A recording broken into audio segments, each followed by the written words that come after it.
네, 오늘 함께 읽으신 본문 말씀에는 우리가 잘 아는 씨 뿌리는 비유에 대해서 예수님께서 말씀하시는 장면이 있습니다.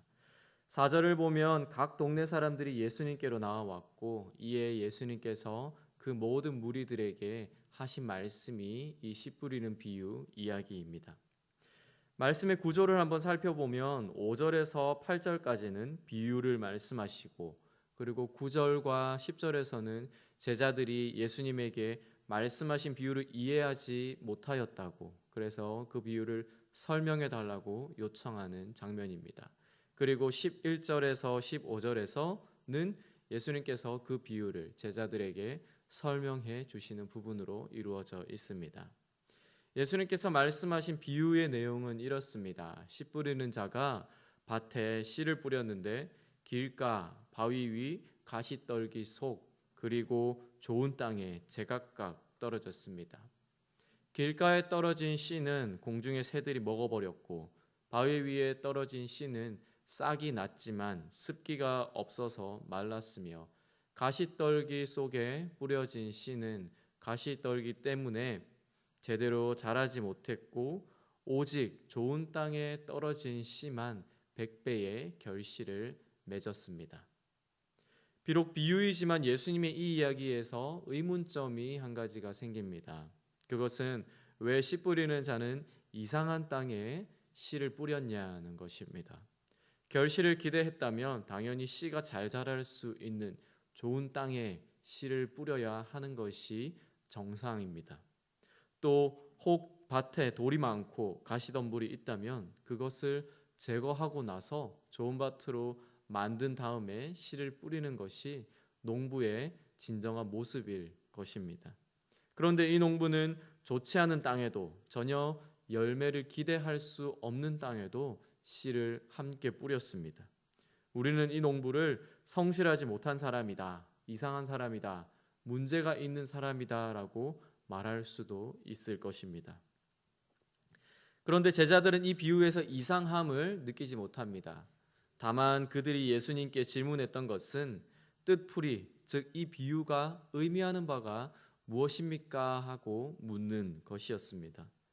아마도 이 말씀을 들었던 제자들이나 그곳에 함께 있었던 무리들은 모두 이 씨 뿌리는 농부의 이 이상한 행위에 대해서 충분히 이해하고 충분히 공감했었던 것 같습니다. 이 본문에서 예수님이 계셨던 곳은 아마도 갈릴리 지역으로 추정됩니다. 갈릴리 지역의 밭은 우리가 익숙히 알고 있는 비옥한 땅이 아닙니다. 그 땅은 주로 석회암 산지로 이루어져 있고 그 위에 밭을 두었기 때문에 돌과 가시덤불이 뒤섞여 있는 거친 땅이었습니다. 그렇게 좋은 땅만 골라서 씨를 심을 수는 없는 것입니다.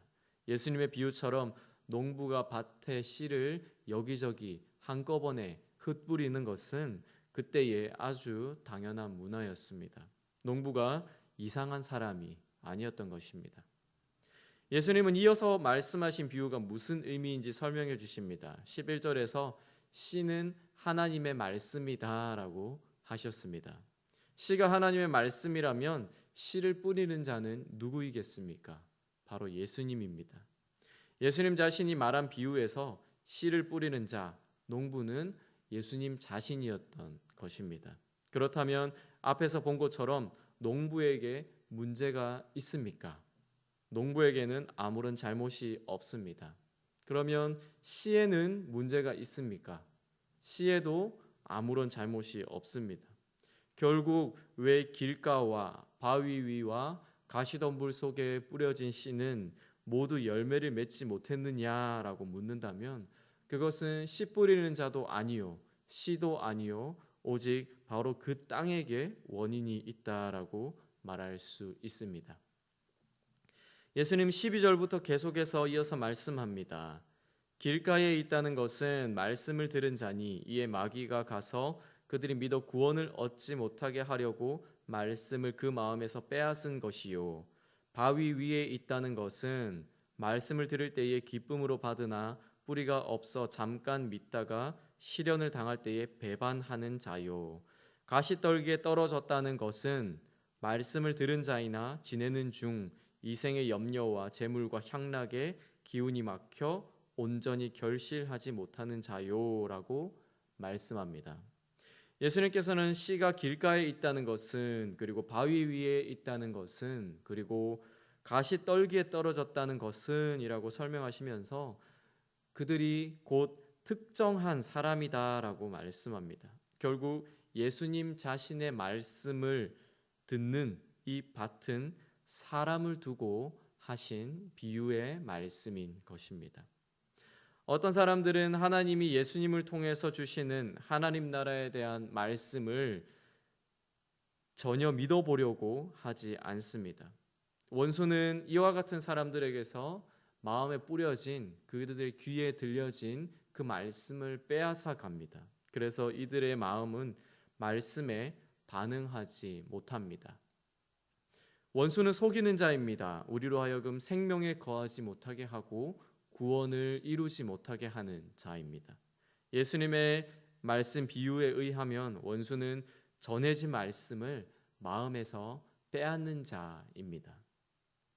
때로 우리가 하나님 앞에서 큰 은혜를 받았을 때 원수가 우리에게 조용히 다가와서 속삭이는 경우가 있습니다. 너 그때 죄 지었잖아. 너 그 죄 아직까지 회개하지 않았잖아. 너 이거 불순종했잖아. 그래서 너는 이 은혜를 받을 자격이 없어. 하나님은 그래서 너를 사랑하지 않으셔. 이렇게 우리 마음에 속삭일 때가 있습니다. 그것은 우리가 범죄할 때에 속삭이는 것이 아니라 하나님의 말씀을 받았을 때에, 하나님으로부터 큰 은혜를 받았을 때에 이런 속삭임들이 있는 것입니다. 진리에서, 그리고 하나님에게서, 하나님의 선하심으로부터 우리를 멀어지게 하는 것입니다. 원수는 우리를 정죄하고 죄책감을 갖게 합니다. 우리가 이미 하나님 앞에서 회개하고 자유케 된 것들을 계속해서 우리에게 말하고, 그래서 생각나게 하여서 우리가 그것을 묵상하게 합니다. 그런데 어떻습니까? 시편 103편 12절은 이렇게 말씀합니다. 동이 서에서 먼 것 같이 우리 죄과를 우리에게서 멀리 옮기셨다. 또 이사야 1장 18절도 이렇게 말씀합니다. 여호와께서 말씀하시되 오라 우리가 서로 변론하자. 너희의 죄가 주홍 같을지라도 눈과 같이 희어질 것이요 진홍같이 붉을지라도 양털같이 희게 되리라. 이렇게 말씀하십니다. 이 말씀들은 하나님께서 우리의 삶을 보실 때에 너희 가운데 죄가 있지만 그냥 내가 못 본 척 하겠다, 없는 것처럼 여기겠다라는 것이 아니라 실제로 우리 삶에, 너희의 삶에 죄가 없다라고 말씀하시는 것입니다. 그런데도 원수는 우리가 과거에 지었던 죄에 머무르게 합니다.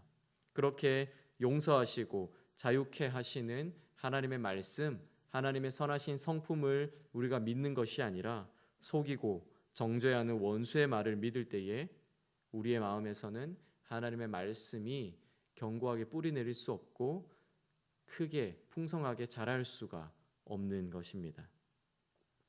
또 다른 사람들은 처음에는 하나님의 말씀에 반응을 보입니다. 그러나 시련과 박해가 그의 삶에 찾아오게 되면 그들은 더 이상 말씀의 믿음으로 반응하지 않습니다.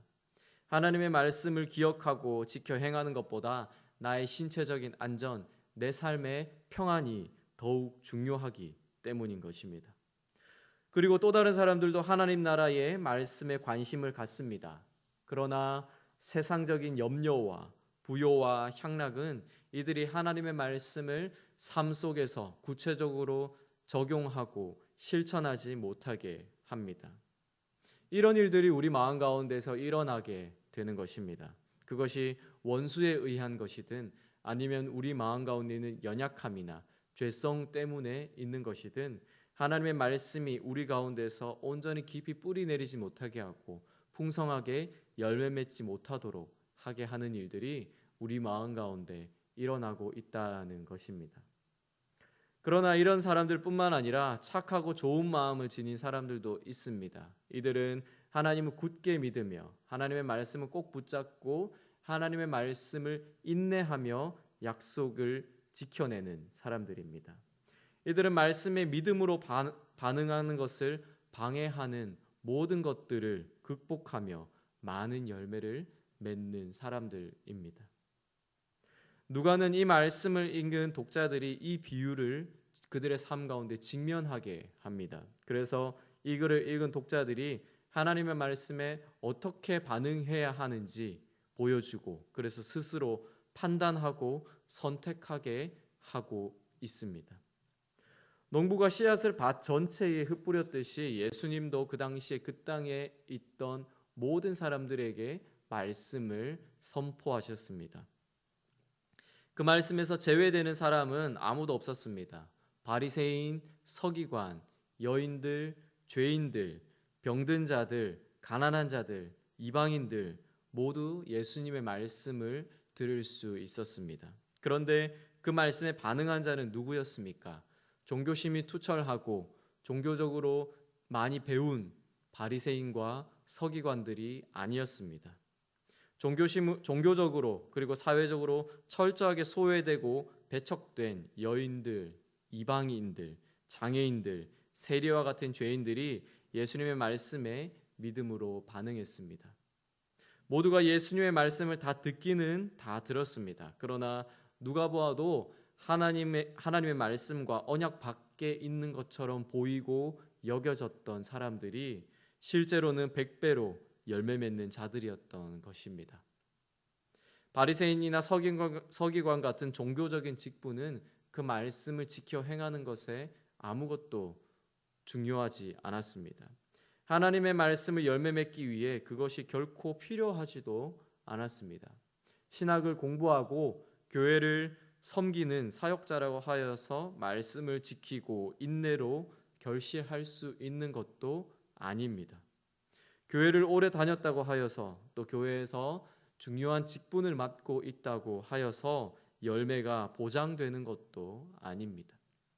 남녀노소 신앙의 연수와 아무런 관계가 없습니다. 말씀이 내 삶에서 열매 맺을 수 있는 것은 그 말씀을 정말로 귀하게 여기고 또 그 말씀이 내 영혼을 살리는 것이다라고 믿으며 그 말씀으로 살아가기로 결정하여 지켜 행할 때에 내 삶에 이루어지는 것입니다. 지금도 하나님의 말씀은 우리에게 계속해서 전해지고 있습니다. 그러나 그 수많은 말씀들이 과연 우리 마음 안에서는 어떻게 반응하고 있습니까?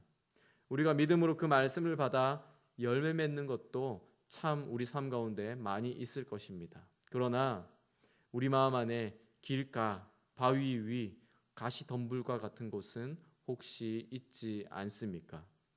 또 오랜 생활 우리가 신앙생활 하였지만 계속해서 걸리고 넘어지는 영역들, 그러한 말씀들, 그러한 죄악의 부분들은 우리 가운데 존재하고 있지는 않습니까? 예수님께서는 그때 수많은 그 무리의 백성들을 향해서도 또 자신과 함께 했던 제자들을 향해서도 그리고 지금 오늘을 살아가는 우리를 향해서도 동일하게 말씀하고 있습니다. 하나님 나라에 대한 말씀을 듣고 그것을 마음 깊이 받아들여라. 또한 그 말씀을 굳게 믿고 잘 간직하여라. 그리고 그 말씀을 이루기 위해서 오래 참고 기다리라. 하나님의 말씀이 마음에 깊게 뿌리 내리게 하여라. 말씀의 영양분을 듬뿍 공급받으면서 굳센 믿음으로 많은 열매를 맺어라. 이렇게 우리 가운데 말씀하는 것입니다. 한마디로 요약하면 착하고 좋은 땅이 되어라는 것입니다. 우리 모두가 하나님 앞에서 좋은 마음밭을 가지는 자들이 될 수 있기를 바랍니다. 우리 삶에 말씀을 지켜 행하기 위해서 여러 장애물이 있고 또 그것들을 제거하고 넘어서야 하는 일들이 있지만 우리가 하나님의 말씀을 인내하며 지켜나가는 자들이 될 수 있기를 소망합니다. 어쩌면 우리가 오늘 하루 우리에게 주어진 삶을 살아갈 때에 하나님의 말씀이 우리 앞에 거침이 되는 일들이 있을 수도 있을 것입니다. 또 이 말씀을 내가 따르면 내가 손해 볼 것만 같고 내가 다칠 것만 같은 그런 두려움이 우리 앞에 있게 될지도 모르겠습니다. 그러나 그때에 우리가 믿음으로 한 걸음 더 내디딜 수 있기를 바랍니다. 하나님의 말씀은 우리를 괴롭게 하고 우리를 고난에 빠뜨리기 위함이 아니라 우리를 복되기 위한 것이다라는 것들을 우리가 신뢰하면서 말씀을 지켜 행할 수 있게 되기를 바랍니다. 그래서 우리가 그렇게 우리 앞에 있는 장애물들을 제거하여서 믿음을 지켜낼 때에 하나님의 말씀이 우리 안에 풍성하게 열매 맺게 되는 일들이 우리 모든 동네 제일교회 성도님들의 삶 가운데 있게 되기를 소원합니다. 그런 놀라운 일들이 우리의 삶 가운데 증거가 되고 또 하나님을 알리는 역사하심이 있게 되기를 소원합니다. 함께 기도하시겠습니다. 하나님, 우리가 하나님의 말씀을 참 많이 보고 듣고 배우지만 그 말씀을 정작 우리 삶 가운데 적용하고 실천하고 행할 때에 우리가 참 그것을 모른 척 할 때가 많았음을 고백합니다.